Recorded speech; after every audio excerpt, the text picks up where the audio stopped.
DPTV Uganda, Down People Television. Nalongo masala. Masala chali nyangu.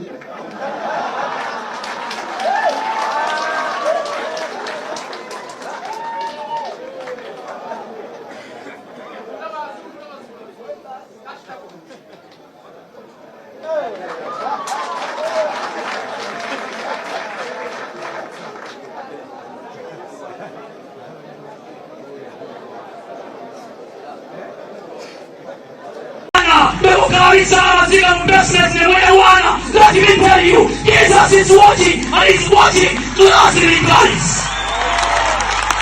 You are frustrating the daughters and sons of God, knocking them their business. Let me tell you, mwana tukoye, tujabyogera mwana, obomusale buyika, tebuyita we. Neda. We must apply the gospel, guys. We must apply the gospel. Omusayo oguyinga bulirucha. Obudde bujja kembyogedde mulina mulabisana mulikolinge. Munawulira. Kaza ovaawo. Ayagala yakala. Nzere politiki maze nazulaho wasu. Aina amatu. Baza mwajimisema. Buyobuli. Wanje. Alright. Mawulire mangi agatambula okwetoloola eggwanga naye era saagala tubuuse maaso ebyo ebikulu naddala eby'ensonga. Mwami Museveni alina omukyala gwayise Maama Masala. Maama Masala bannayuganda bali mu kwebuuza Maama Masala ono yaani mu bulamu bwa Mwami Museveni? Lwaki asanyuse nnyo? Amumanyi kyenkana ki? Maama Masala tabeeranga tugenda kubeera nga tutunuulira akatambi ako. Bingi bannayuganda be bali mu kwogera ekiri ku mutimbagano. Just no abaana bali kwebuuza Maama Masala wali wabulirawa? Wambulako otya? N'ebiringa ebyo. Mu ngeri emu tuwulidde Father mu Bakatuliki ng'agamba bino ebyokuwamba, okutta n'okusaanyaawo abantu, okweremeza mu buyinza tujja kubyogera. Ekiba kibe. Avuddeyo n'ayogera. Kyokka ate tulina Jennifer full figure. Tugenda kubeera nga naye tumutunuulira. Ebigambo bingi bamaze okubeera nga beerangira era ne bakakasa nti bonna ensimbi ze bafuna omusaala guva wa Gen. Sale. Gen. Sale asasula abantu bameka? Tugenda bitunuulira. Bebe Cool avuga emmotoka teziriko number plate. Wakati nga bakwata bannayuganda obutaba number plate, okubeera n'ebintu ebyenjawulo bye babakwatira ku makubo, boss avuga etaliko number plate. Kitegeeza ki? Nabyo tugenda beera nga tubitunuulira. So sisi eyokka ensonga tugenda kubeera nga tutunuulira akatambi police kefulumiza aka suicide nga yetta nga yekolako kwegamba nga bomu emusaanyaawo bunyamakanyama. Tugenda beera nga tukatunulira. Omwogezi wa UPDF Chris Majezi avuddeyo n'abaako byatugamba. So nga ate tugenda tunulya ku mukulu amanyiddwa nga Nicholas Opio munnamateeka avuddeyo n'alabula ne sekulabula yenna ababaka ba parliament abakola amateeka n'agamba mugakole, naye mugakole nga mumanyi gagenda kubalya essaawa yonna era tuwadde ebyokulabirako. N'agamba nti bangi abazze nga bakola amateeka ne gamala ne gabalya, si balwiseewo odongooto naye tumulina. Agamba nti mpuga yayisizaawo ekibiina. Nze nga nagezaako kukola ekibiina emisoso gye bansaba gyannemerera. Agamba nti ekyamwe lwaki kyayanguye era odongooto endowooza yegamba nti bano bazze kulwanyisa Bobi Wine na NUP. Bigambo bya odongooto nabyo tugenda beera nga tubitunuulira. So tetujja kubuusa maaso ensonga ya Patrick Oshabe Nsamba munnakibiina kya NUP era mubaka wa parliament mu parliament y'eggwanga Uganda.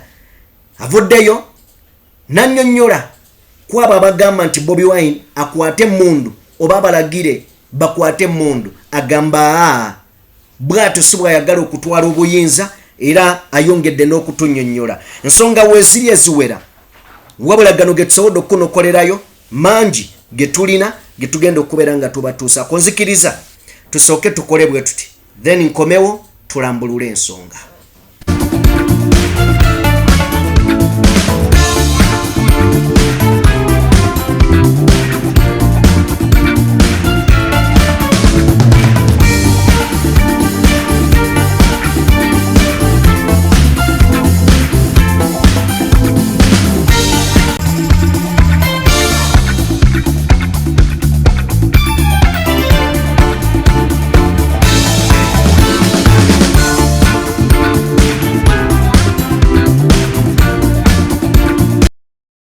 Mukulikeeyo ennamugongo ensonga nnyingi ezibaddeyo bafaadha bangi boogedde ensonga ebigambo babyogedde naye nze njagala tulabe kano akatambi koogezza bannayuga ne bannaayi mwagala ebyonoonese babboyi ku byonna byonna ebibadde mu lunaku temwogera ku bibadde mu lunaku lwaleero mwogera katambi ka mwami Museveni kamu mwayitidde maama masala mbadde ntunuulira ku bigenda maaso ku social media ng'abaana beebuuza naye byonna ebibaddewo mu bizza ebbali muleke tutunuulire bya intaneti byenjogera si byange maama masala ono yaani nalabako Ssemujjuŋŋanda mu palamenti ng'abuuza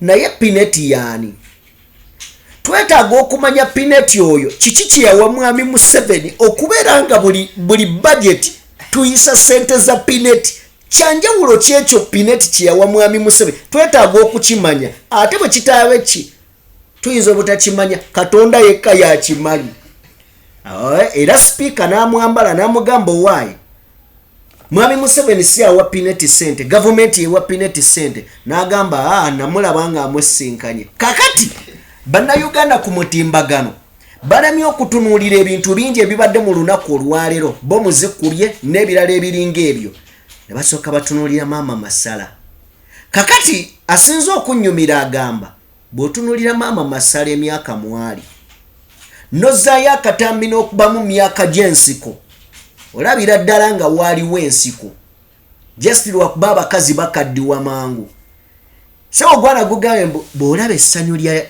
Gen Museveni olabira ddala nga liviira ddala mu busomyo olabira ddala ng'alabye omuntu gw'amanyi obulungi sigamba gw'amanyi ng'amumanyi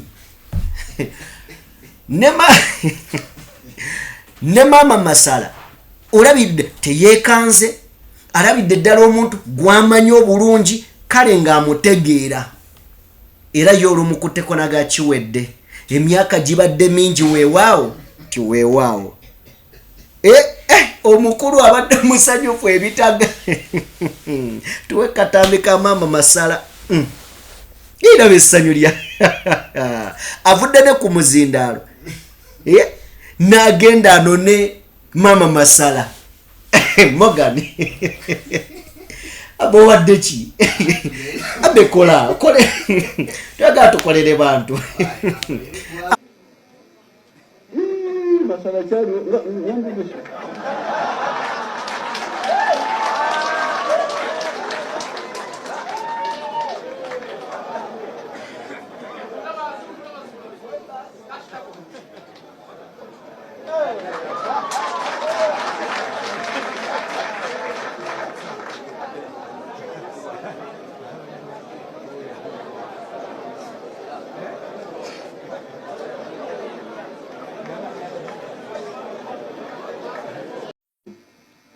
nalongo masala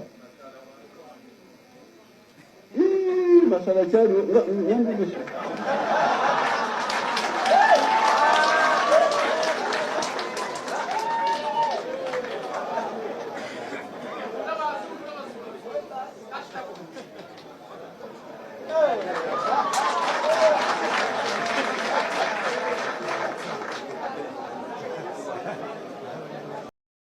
kituufu president abakusinkana mama Masala nga bukyali alina akantu kakoze bulijjo mama Masala gyali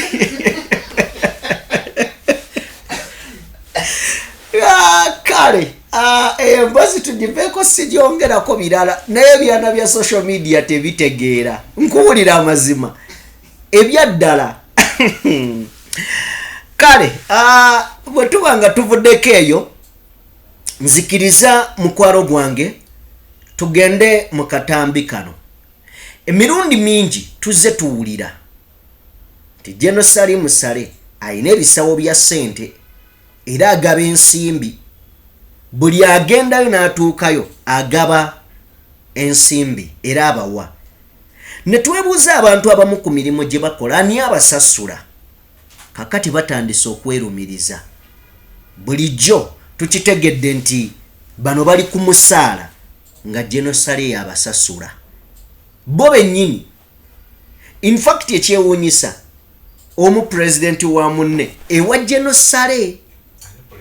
president ye musajja era yatwala bano abasabiriza eri beronda musebo n'obubinja ono president mulamba owabasabiriza era babasasula tugende mu mboozi eno owulire bikuuno ezisuka mu 10 zonna ezisuka mu 10 mu 2 abampereza balinga bana bonna nendiritinga abantu bonna nze tewankubira nga nkwagaza ki ndibadde nkuwaate sanikodde mutwala olafunye musala sindeze nalwaniya nosirika newekweka mwafunye bulamu bulijjo wano wenfuna sente sikuwa wafunye sente nosirika nokusira mutanga nti sale musala atadde sente byogera Jennifer yes eswala ko face wa camera yes I'm facing my camera eswala ko swala yeah I'm facing my camera temwafunye musala eswala ko yes temwazifunye sente yogera na bidi byonna atebiriwa mwafunye sente bweka nyine nosirika nosirika what president is the vice yogera ofune maximum bantu sagala maxi what are you doing my boss excuse me you are president I'm your vice president wemba mundide mo ate vice president wa munyamo obukwe Jennifer that time and then ani akuwero gene who called you olose no kyogera bulungi nnyo appointment za twali babiri who called you gamba twakubira bani who called you you were the one kakati tondeka mubana muna problem you are president ebya fight sigera zikolera wano not the president asigera president see atena nje sinze ita gene yagamba gogero chairman gogenda otulamula olaba kimade kanna mau lindako nentukayo kadira babonsiga ebisoto mubana nawe onu TV kwekolera nga Gen. Manager you shame upon you nkimenyewo come on how can you be to me like president of money take mu bisoto ebiriwa if you don't take mu you are president I know yes now why do you onengeza bo nedde sikulengeza president atali mu kusolvinga nsonga president ali mu kusolvinga nsonga I will not answer you on national TV ya balokole ateteri si ya DCCU kati tuba DCC eringa ye nanyini TV we are solving ebintu olaba nebya omanyi Bobi Wine yagamba emmandu obwanika eyanika abantu bone beerumiriza bali mu studio naye onalumiriza nona ye wakana kasitabi kalubi ono n'agamba munne omanyi sisobola byogerera ku TV tujja byogerera ebbali onamugasigwe president sinze vice president weewaawo seba abantu babeera ku ma TV yawe nga tebasasulwa musaala gwa TV naye nga basasulwa kwogera bye boogera nga n'omusaala teguva eri nanyini TV ng'omusaala guva walala nnyo walala ddala nnyo so ekyo nakyo kyewuunyisa ensimbi ezisasula abantu abamu teziva na mu kampani mwe basula mwe bakola ziva walala Gen. Musale alina akuuma akakuba ssente Gen. Musale alina kifo ki mu gavumenti tomanyi aliwo kulaakulanya kale yeye emboozi yaabo eryo lyeggwanga awo we tuli bino tebyewuunyisa ndowooza ng'obiwulidde byebyo bya bulijjo tebyewuunyisa kale tuveeyo bwe tuba nga tuvuddeyo deka ate tusale busazi tugende wa bebe ennaku eziyise emabega poliisi ne gavumenti oba gavumenti ne poliisi bavaayo ne bayisa amateeka amakakali amakambwe ku kkubo okwata emmotoka ezitalina number plate okkuba ebipapula kwegamba bateeka amateeka amazibu ennyo ne wakati mu mateeka waliwo abatambula nga apaakinga mu kkubo wakati ayina amagye bamukuuma n'apaakinga mu kkubo wakati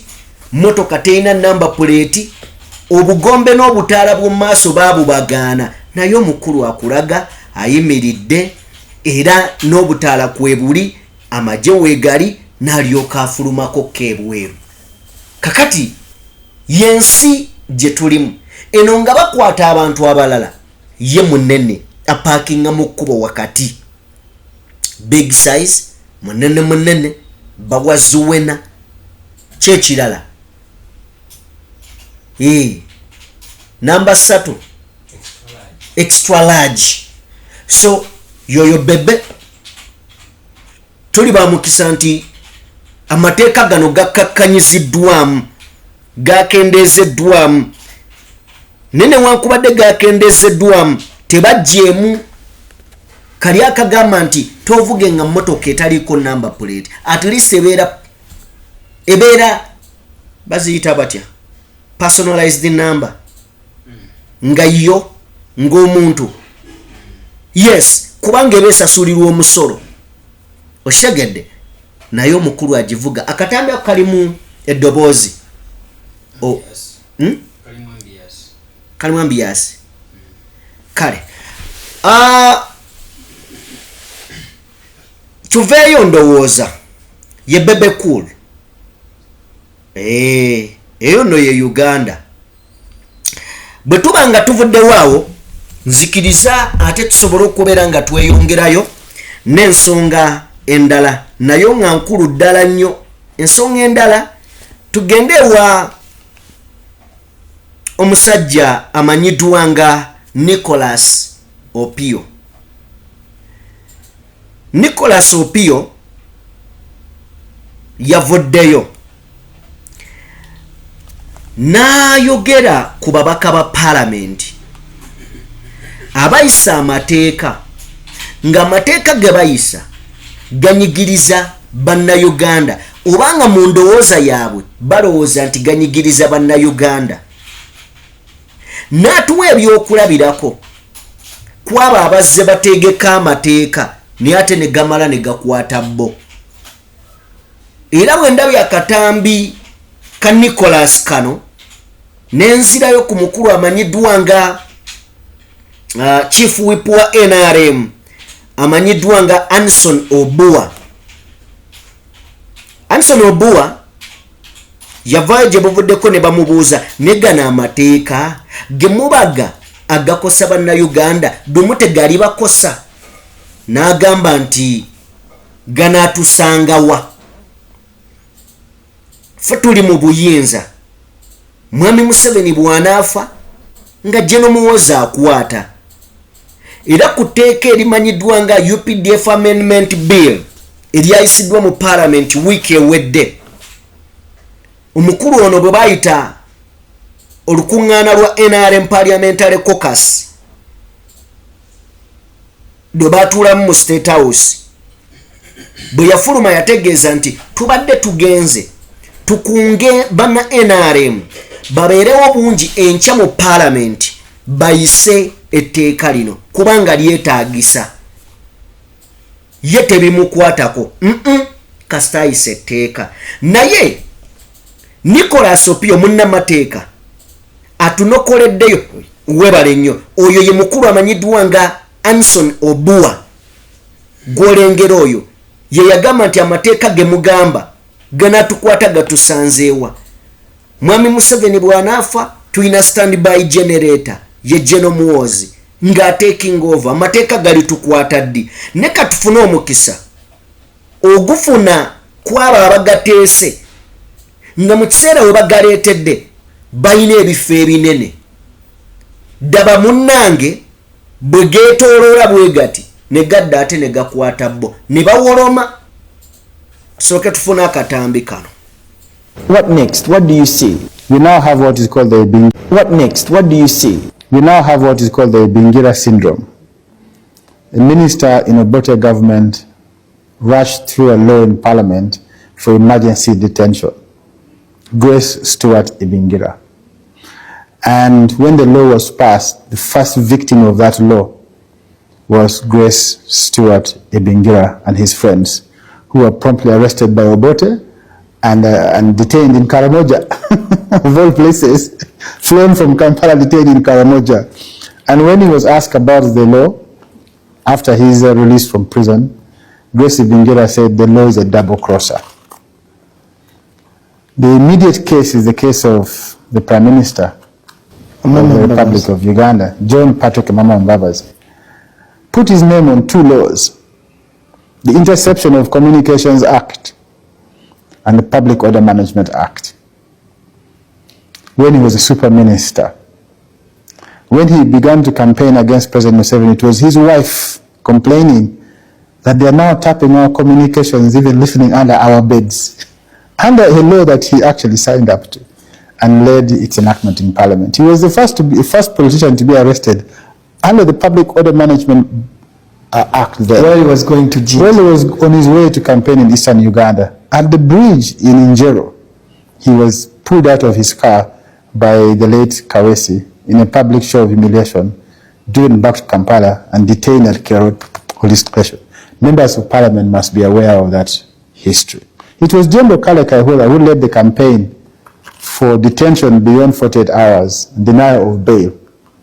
When he was now detained in the military barracks, it was his lawyers making the case, pleading to be released on bail. So the law is a double crosser. Don't make a law targeting people. Laws must be blind. That's why the symbol of justice, Lady Justice, is blind, because the law must be blind, must not target specific individuals. Okay. Emboze yakolebwa Solomon Serwanja ku program ye ya YouTube emanyiddwa nga The Hard Question. The Hard Question ne Solomon Serwanja.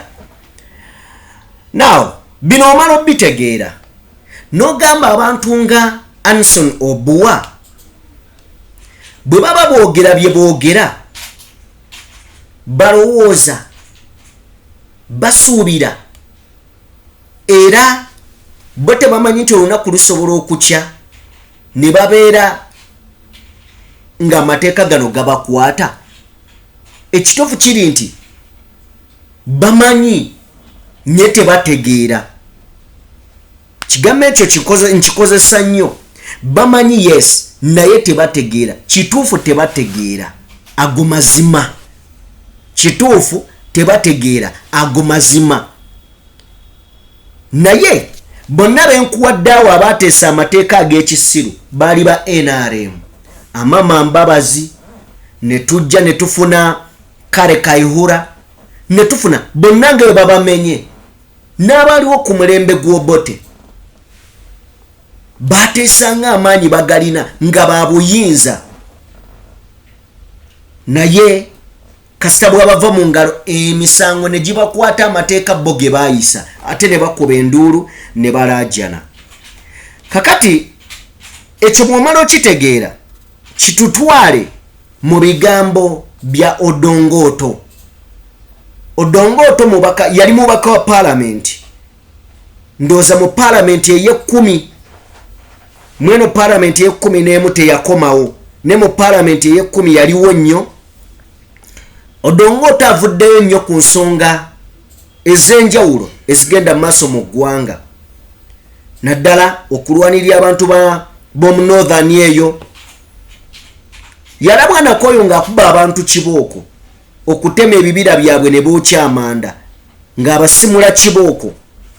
So yavuddeyo ne leero ensonga emuleeta ye yampuuga okukola ekibiina ky'ebyobufuzi ekimanyiddwa nga Democratic Front nga kiva mu kisinde kyabwe oba alliance yaabwe emanyiddwa nga Democratic Alliance. Odongo agamba nti plani n'enteekateeka za mpuuga kulwanyisa Bobi Wine, kulwanyisa NUP, bigambo bya Odongoto. Era yomu agamba nti ye yagezako kola ekibiina ky'ebyobufuzi niye emitendera n'emisoso mwe bamuyisa nga tasobola kubeera nga akyenganga. N'agamba n'ekyabano nga kyayanguye. Bo bakoze magezi ki? Nzikiriza tusooke tulabe ebigambo bya Honorable Odongoto, former member of parliament era nga eriyo mu parliament eya 10. Democratic Front to depart from NUP and form a new political party. I am talking as a political scientist, I am talking as a political philosopher, and I'm talking as a politician. The Democratic Front will not make inroads in Buganda. At most, on a very sunny day, they can only get 7 MPs. Because it is a departure. Now ask yourself, I made an effort to register a political party. They denied me. Now why is it that the one of Matthias Mpuga is on an express track? Why is it express? Why is it like in Kampala and Tebe Express Highway? Why was it cleared on record time? Because the objective is to make sure that NUP is weakened. Why is it that they arrest NUP supporters and they don't arrest the Democratic Front supporters? Why is it that Matthias Mpuga conducts public rallies and Bobi Wine cannot conduct public rallies? You people, we are not children. We have seen these things. I am an original opposition politician. I joined parliament at 23. So the Democratic Front for now is an NRM decoy. Sobola kubeera ng'ebigambo bya Odongoto mbiddamu kubanga ayogedde okusinziira nga ye bwalaba ebintu ebitambula. Naffe tujjayo ne tugamba nti ebibiina by'ebyobufuzi ebimeruka buli lunaku biina ensonga lwaki bijja, era waliwo ensonga lwaki ebimu bisiitaana okusobola okubeera nga bigazeetingibwa okubibwa mu kyapa kya gavumenti ekimanyiddwa oba ekiyitibwa the Uganda Gazette, ebirala ne bikaluubirirwa. Oba okategedde? So Odongoto nze ndowooza mutuufu 10 ku 10 Mpuuga nno yayanguye okufuna ekibiina ky'ebyobufuzi. Yayanguye. Tetumanyi mitendera mwe yayise ne tegyabaddemu kusiitaana. Now kakati nene ensonga nayo tugijjewo. Kano Kizza Besigye ali mu kkomera si kirungi. Mukama musaasira afulume. Ne mu bigambo bye wakati nga bamubuuza yali ku mukutu ogumanyiddwa nga The Alternative ogwa YouTube, ne bamubuuza ku kwegatta kwe ne Robert Kyagulanyi Ssentamu omukulembeze wa NUP basobole osiggukulula generali eyaganyuka Yoweri Tibahabulwa Kaguta Museveni eyakwata obuyinza mu mwaka gwa 1986 ne gye buli eno akyakalakata eggwanga. Ne bamubuuza lwaki tebeegatta. Warren Kifefe Kizza Besigye yagamba nti bwe babanga bannabyabufuzi bakyalowooza kalulu then nze sobola kwegatta ku munnabyabufuzi alowooza kalulu. N'ebino mbigamba nga njagala ojjukire yavuganya entebe eno okuva mu 2000 bw'atyo n'agyamuka mu 2011. Bye bisanja bimeka? Yavuganya 3. In fact 4. 2016 bisanja 4. Kakati bwaba yavuganya bisanja 4 bannayuganda ne bamugamba sookoddeko ebbali. Yavaayo agamba abantu ayagala okuyita mu kalulu nze simuliiko era tabaako kyaŋŋamba. Option aba ategeeza ki? Ategeeza defiance, ategeeza okulwana. Era amaloboozi mangi gawuliddwa nga gagamba Bobi Wine ffe tufunire Mundu osirike. ye lwaki tetukyusaamu ne tu omusajja yagenda mu nsiko naye mwe mukyazirabawo mwe mukyazirabawo. So retired Colonel Kifefe Kiza Besigye yagaana ebyo ne mu kugaana bafoominze ekibiina ky'ebyobufuzi ekiyitibwa PFF. Kitegeeza ki? Bagenda kwetaba mu kalulu akajja. Njagala owulirizeewo wano waliwo trap oba akatego nti gwe jangu mukwate Mundu. Dowoozaamu singa Bobi Wine yakwate Mundu nga bwe bizze byogerwa, olaba babateekako gya butujju nga tebalina yadde akasaale ne bagamba ono yaswamye okuba Gen.Muhoozi peva azifu Gen.Muhoozi anaabira bweru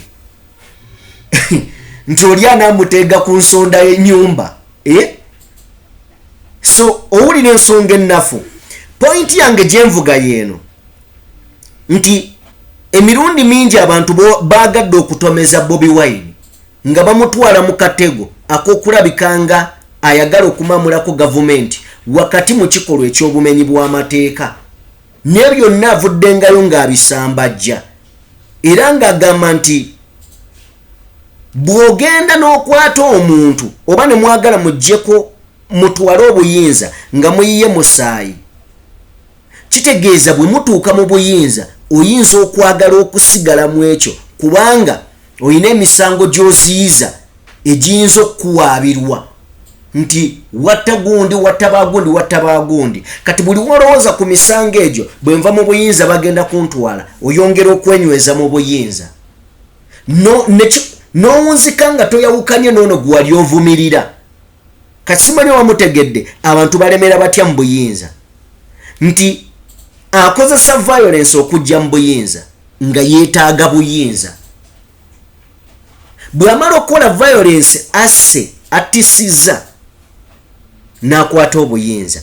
Bw'amala obukwata omusaayi ogwo gumuvunaanyizibwako. Era oluusi amawanga g'ebweru n'abatunuulizi b'ebyobufuzi n'abalwanirizi b'eddembe batandika okukondeminga ebikyamu by'ozookola.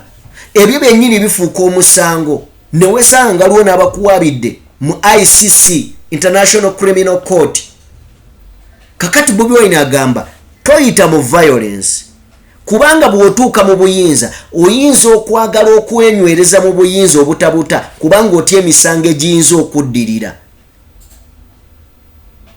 Kakati abamu banje Mundu ne Besigye yamugamba nga bw'oba tokoze kino sijja kukiza naga twagala tutwala obuyinza mu mateeka mu mirembe ne mu nkola ezo zennyini ezikkirizibwa mu ssemateeka. So ebigambo bino bikkaatirizibwa omukulu amanyiddwa nga Patrick Nsamba Oshabe, mubaka wa Parliament so ng'ate wa kibiina kya NUP. Patrick Oshabe Nsamba y'omu ku babaka abaasala eddiiro yali wa NRM n'asala eddiiro mu kalulu ka 2021 ne yeegatta ku NUP era n'awangula ekifo kya Kasanda North Constituency. Ye mubaka ali ku kaadi ya NUP ayanukula byenva okunnyonnyola nti abasaba Bobi Wine Mundu wano muwulirizeewo tukafuna akatambi. Bino bye tulimu ebyakalulu waliwo abavubuka abagamba bino bye tulimu ebyakalulu bifu tubiveemu mutuwe Mundu. Era mwogera amazima mubyogere eyo bagamba mutuwe ki? Mutuwe Mundu. Akati basebo ne banyabo people power our power.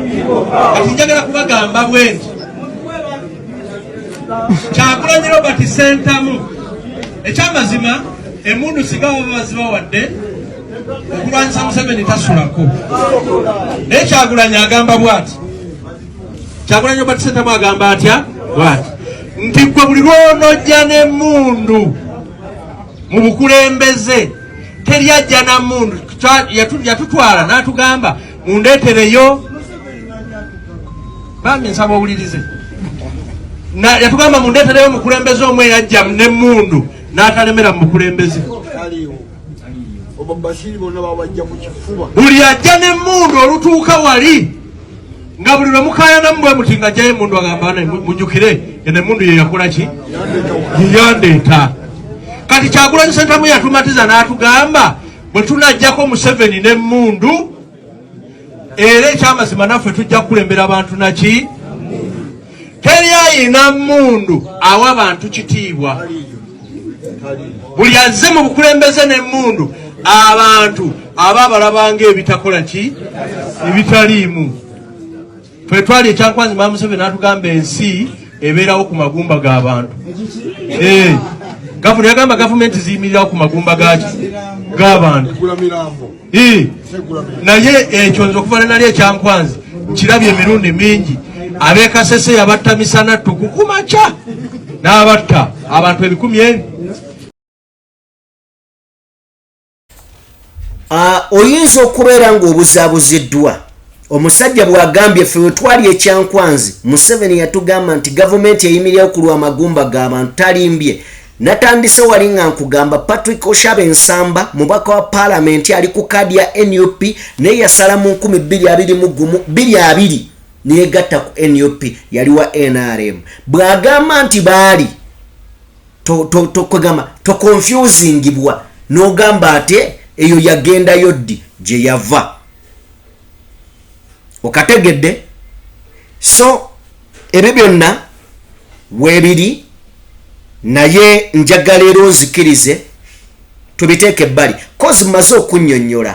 Simanyi lwaki tulemereddwa okukola emboozi ya Traore because mpulira nga njagala mbaawulire omukulembeze omufuzi ani alabika ng'omulungi naye ng'asobola okubeera ow'obulabe n'ani alabika ng'omubi naye ng'ate asobola okubeera omulungi eri eggwanga because eddagala erikaawo ennyo lye lisinga okukola kyokka ate waliwo eddagala erikaawa nga nalyo omugaso gwalyo teguliiwo then nesunga nnyo ngenda okukola emboozi eyo. Obudde bukyatukutte ekituufu kiri nti tuli fixed ebitagambika but tujja beera ng'ensonga tugikola ne tugijje mu ddiiro nkimanyi mugirindiridde.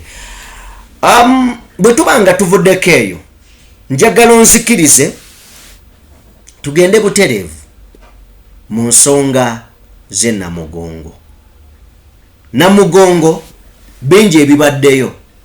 Namugongo balabye Mama Maria balabye Maria mu kire ng'akyuka naye ne tujja kuba abantu emiggo.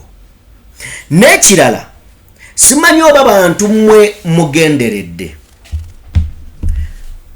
bw'oba owuliriza abantu abaafa Mama Maria wuuyo tumulabye ow'omuddirisa oba yaddawa naye kale tetujja mulemerako twamunnyonnyodde mu mboozi yaffe eyasoose naye nina ekintu kye ŋŋenze ntunuulira nga bw'oba osiriikiridde olaba obulimba n'okubafuula abadongo.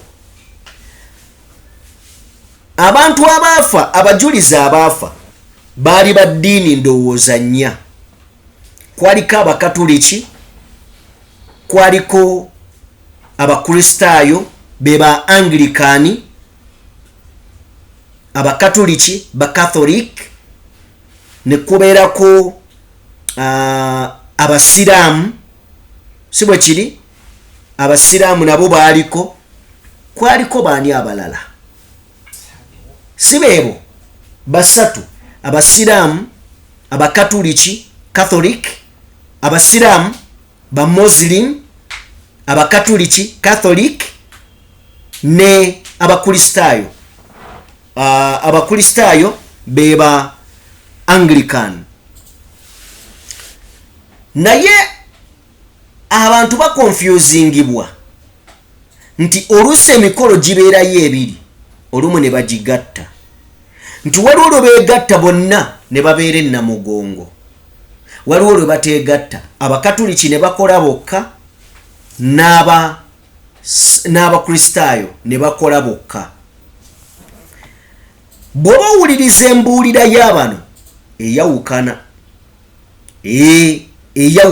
etya abakatuliki obawulira bafokasinga nnyo ne ku biruma abantu bwe baba bawulira enjiri yaabwe n'ebiruma abantu mu ggwanga babisoosowaza era babyogerako era mutera okuwulira nga bagamba nti Catholic Church eyo bagisongamu nnyo ennwe Catholic Church naye Anglican eno ekola nnyo oluusi ne gavumenti. Tomboze ekibuuzo Kazimba Mugalu omumanyi kale wetenda ndi omumanyi nandigambye nti wali ali luddawa ali abadde na mugongo naye njagala kubuuza kiki ky'omumanyiiko ku nkolagana ye ne gavumenti nga n'abajjatiro bakuba abantu ekawempe yavaayo n'ategeeza nga abantu bwe basosonkereza ab'ebyokwerinda si ye point gye njagala otuukako point gye njagala okuggyako nti embuulira y'abano eyawukana pitiddeyo njagala tulabe ebibadde ennamugongo bye tuba tutandikirako. Producer tuweeyo akatambi kabaddemu embuutu okweyagala okubinuka masejjere abatanaabye maaso n'abo abalabye kamera ne bazidduka songa zibadde nnene katozefone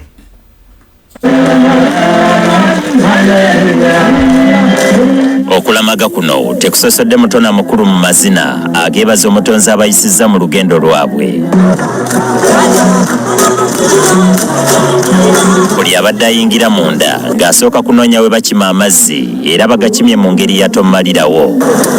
Waliwo n'omulamazi gwe tusanze nga yeeryanya alyesiga bulungi ebidomola by'amazzi atutte 3 lumu.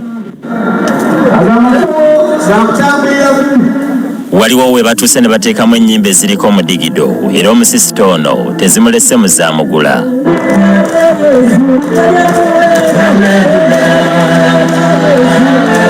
Abategesi abeerugazi bakira obwedda bwe bagira ne bayisaamu ku bivvulu omubadde obuyimba obusoomooza abalala. Wabaddewo ekitambiro kya mmisa ekiyisa abalamazi mu kiro ekiyimbiddwa nga kikulembeddwamu abalamazi okuva e Masaka era Faaza Stephen Kijambo okuva mu kigo ky'ekiziba mu Masaka yakikulembedde. Ono asoose kusekerera abo abaali babanafuya mu lugendo lwabwe. Ffenna twatuuse nga tewali akyasobola kutambula mu bulambulukufu nga bw'atambula mu luggya lwe. Abamu baatuuse nga batambula nga ba mukyala wa mbaata. Abamu tutuuse wano ng'amagulu tukugula makulule nga tuwalula mawalule. Ababadde bakulaba mu makubo abamu nga bagamba naye bannange bw'onaatuuka munaatuuka ddi.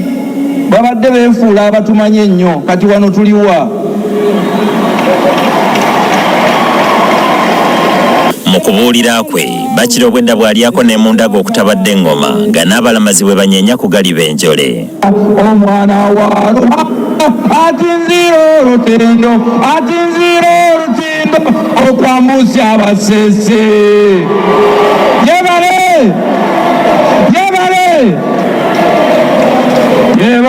Okulamaga kuno n'abaliko obulemu bw'obutoogera bakwetabyemu abayambako okubataputira ebyogeddwa atubuulidde byayiseemu okubatuusa munda. Babalinnyalinyako kale n'olaba oluusi omuntu embeera zikyuseeko oluusi omunoonya tomulaba olw'okuba nti abantu bangi wakutuukako mulinda n'omulala oba n'obuuza muno where is your friend so naye n'omulindako ne mwekuumira wamu. Misa egenze okufundikirwa nga waliwo abalamazi abatandise okutema ebisiki ng'abalala bwe bafuluuta era siyinza kukakasa nti ebyabuuliddwa baabitegedde olw'obukowo bw'engendo ze baatambudde. Waliwo n'abaasalidde essuulu amagezi ne beekolera weema eyaabwe buli ddakiika ebadde eyita ng'abalamazi beeyongera okuyingira ekireeseewo omugotteko.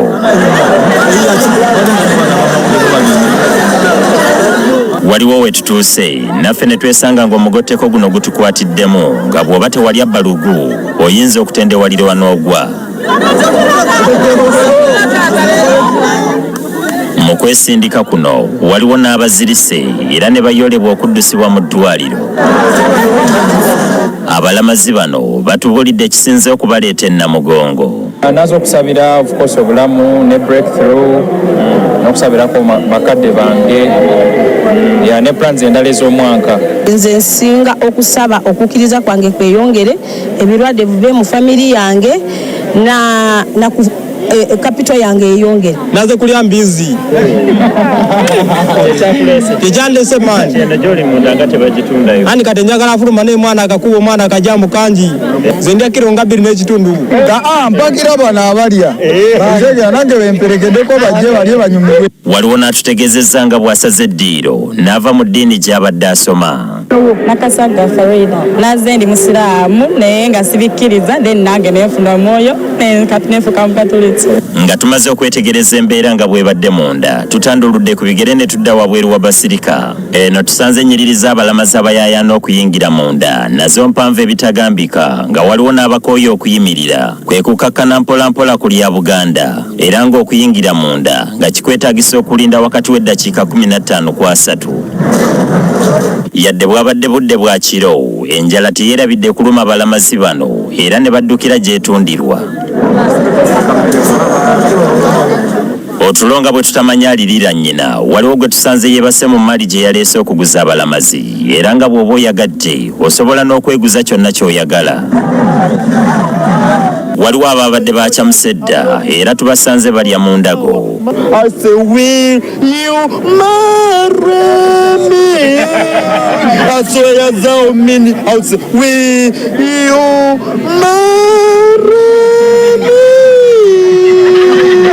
I'm called Anthony Abao from Lukunjuri.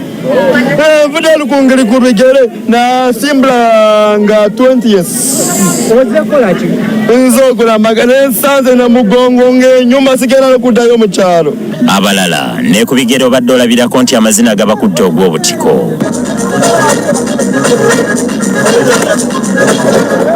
Amakubo gonna gakwatiridde mu budde. Okay. Namugongo eno kale tuveeyo basimbirayo obugere ng'olinga ayina ebyamuleese oli azze kulya mbizi twabyogeddeko wala naye ng'avudde wala azze kulya mbizi ne wabeerawo atazze kulya mbizi naye ng'awerekeddeko abazze okulya embizi. Kale tuwe katambi akalala akannamugongo. Bwe tutuukidde ku kiggwa ky'Abakatoliki bannamawulire abalala babadde batandise dda omulimu era buli omu abadde aliko kyakola okukwata ebigenda mu maaso. Bannamawulire ba Uganda Catholic TV tubasanze bali mu kweteekateeka kuweza butereevu ebibadde bigenda mu maaso ku kiggwa ky'Abakatoliki. And this year it is Lugazi Diocese that is hosting the national celebration of the Uganda Martyrs Day. Father Aloysius Opio omweza ku TV eno agamba yawereddwa omulimu olw'obumanyirivu ku ssaza ly'e Lugazi erikulembeddemu okusaba kwa luno ku kiggwa ky'Abakatoliki. Of course, apart from it being Lugazi, which is only animating for the second time, the last time was 2004, and of course that is new, that after 21 years there is a new diocese, and then this time round, you know, we have 19 dioceses, and so 19 bishop ordinaries, and so this time we have a new bishop, not the one who did last year, not the one who did in 2024, 2023, 2022. It's a new bishop of Lugazi who is presiding over this celebration. But also ono wabula agamba basanze okusoomoozebwa mulimu gwabwe olw'obukwakkulizo obuteereddwawo ab'ebyokwerinda. Usually now as press, what always disturbs me is when it comes to jamming. Sometimes it's too much and I'm like, okay, yes, they are security conscious. Yes, they don't want to take anything for granted, but it makes our work difficult.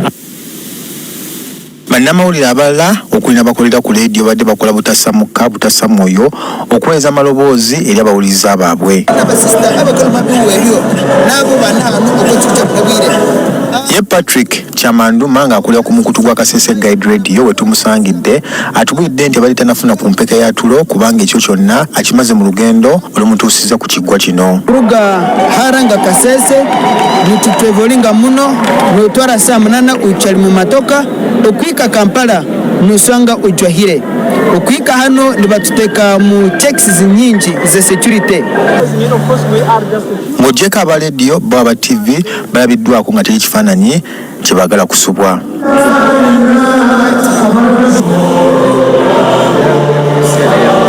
Abalala beyambisiza amasimu okusobola okuweereza ebigenda mu maaso. Mbadde manoonyereza kabe yabeekereza abenyero all over the dioceses ng'abantu nataddeyo ebintu ng'abayimba e Roma mu 1964 abantu baagala nnyo okulaba history. Nataddeyo omugenzi Kalidinali Nsubuga nga baleeta omulambo okuva ebweru nga basoma erubaga emmisa n'okumuziika abantu ne balaba banye. So ewange baagala bwino byafaayo kubanga era ebyafaayo nina bingi. Kyokka abamu batubulidde nti basanze obuzibu bwa tekinologiya akozesebwa ebyokwerinda okugira ebyempuliziganya akagira omukulembeze w'eggwanga gy'abadde asuubirwa mu kifo kino. Weesanga nti nno wandigenza okubanga ofuna emboozi oba ofuna story bataddewo ebyokwerinda tawuliriza, so kitukalubiriza nnyo okusindika ebyo byona ebya tutunga hano na Mugongo, okubisindika Kasese, okubisindika abakame betu ni kiguma muno because security ne teganisa network. Olw'ensonga ez'enjawulo ezisobozesa abantu bonna kugenda mu Mugongo kweta mu kusoma kw'omuliro emikutu gy'amawulire.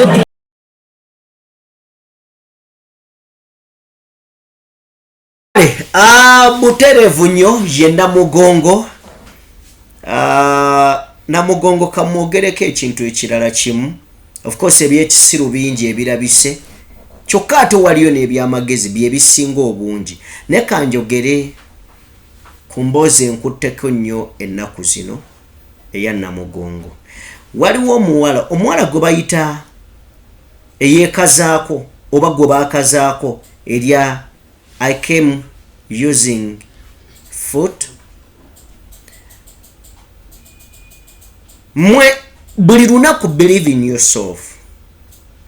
Kyokka n'atekkiririzaamu asobola okukyuka obulamu. N'ekisinga obukulu believe in yourself. Kuuma obulamu bwo bubeere bulamu. Weekuuma obeere mulamu.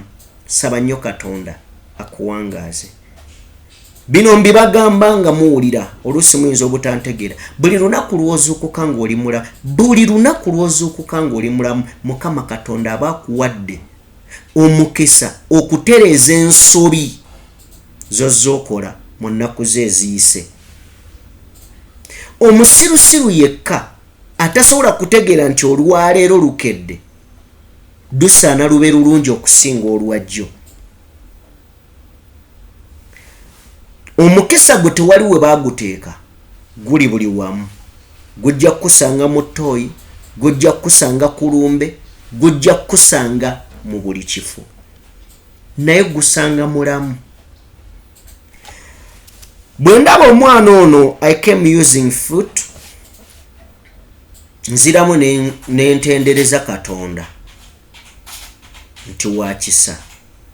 Kituukira ku lugero lugamba nti ali kujja kasasiro n'akutuuza n'abalangira. Ndabye Namugongo ono nga kumpi amawulire TV zonna mu ggwanga zikyazizza omuwala oyo. Nasooka mulaba ku NBS, nendaba BBS, mulabe ku ba YouTuber abaakabi, naye nga abamu batuuse ekiseera n'ebigambo ne bibaggwako nga zaayagala amubuuza ebibuuzo bingi.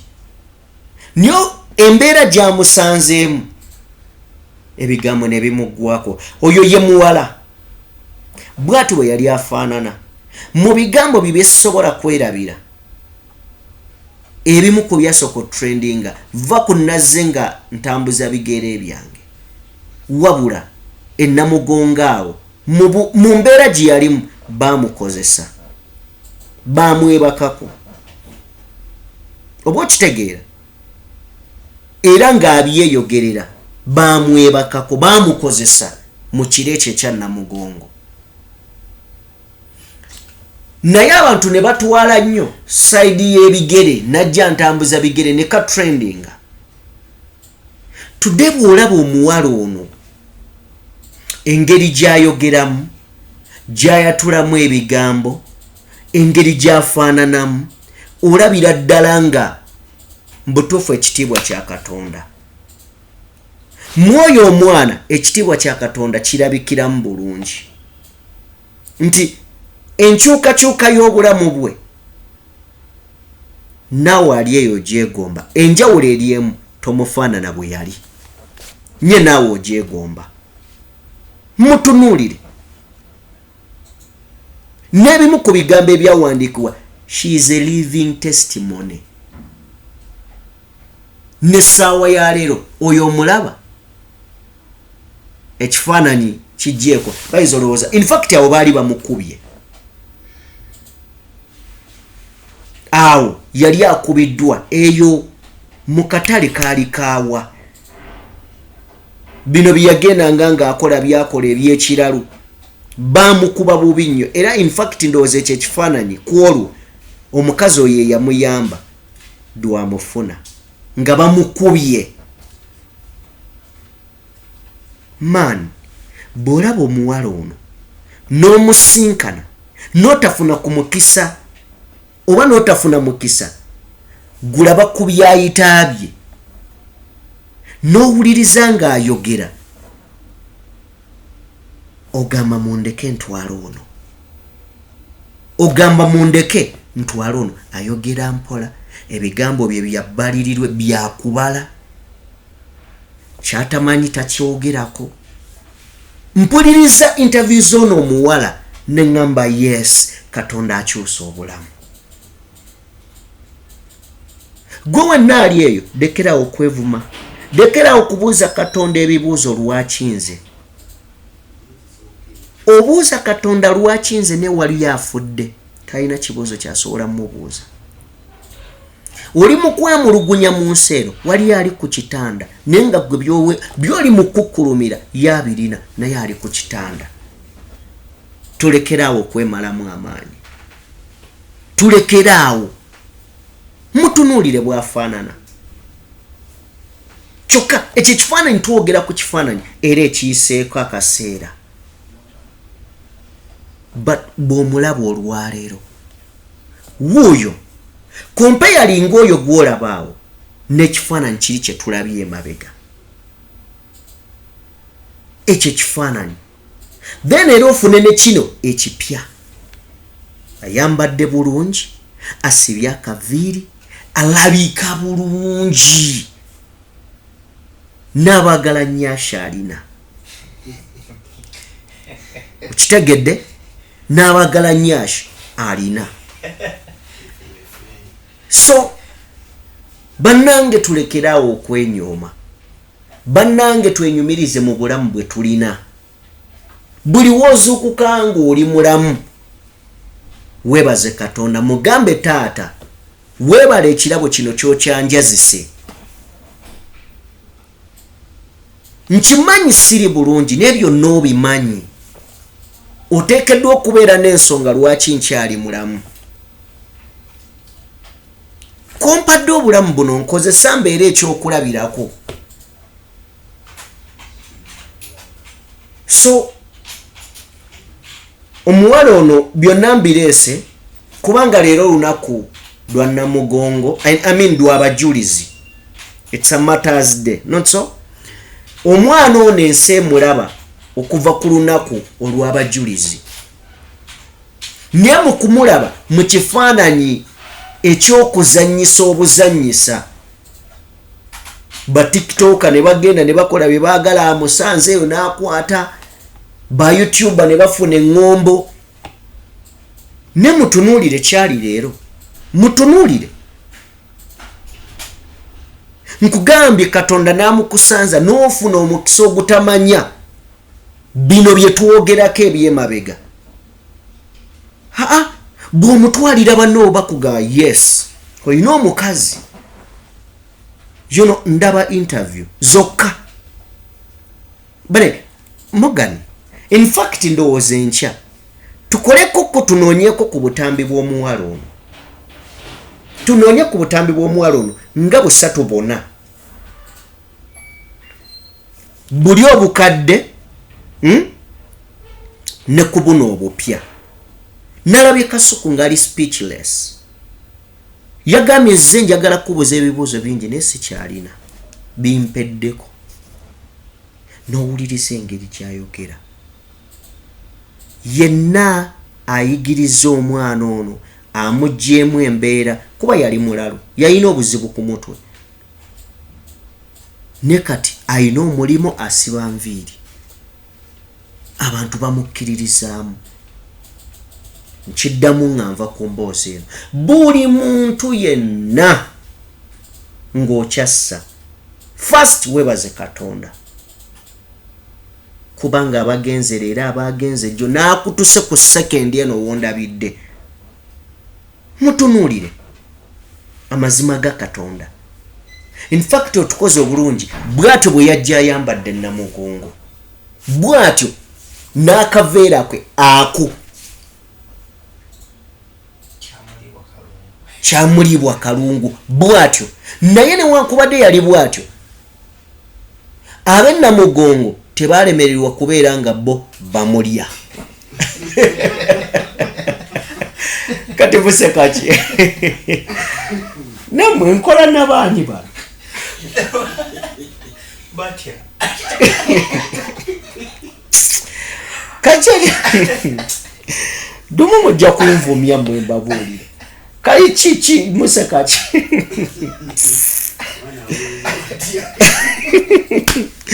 So kale oba bamulya batya gwe kyo tokiremerako.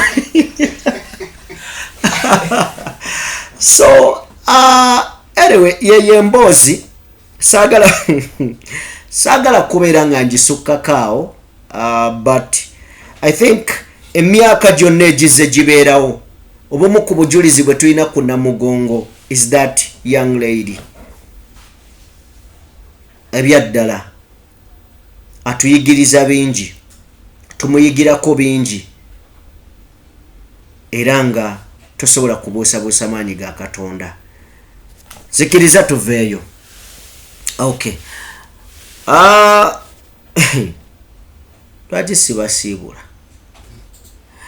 Kale, mbadde ne Morgan ku kamera, yenze Sajime, omukutu tubadde ku DPTV Uganda, omukulu Abe mu production yabaddeyo, kubeera nga kuteekateekera. Njagala kwebaza wenna tugoberedde, webale nnyo, webalire ddala, tusinkanira ate mu mboozi ezigenda okubeera nga ziddako. Peace and love.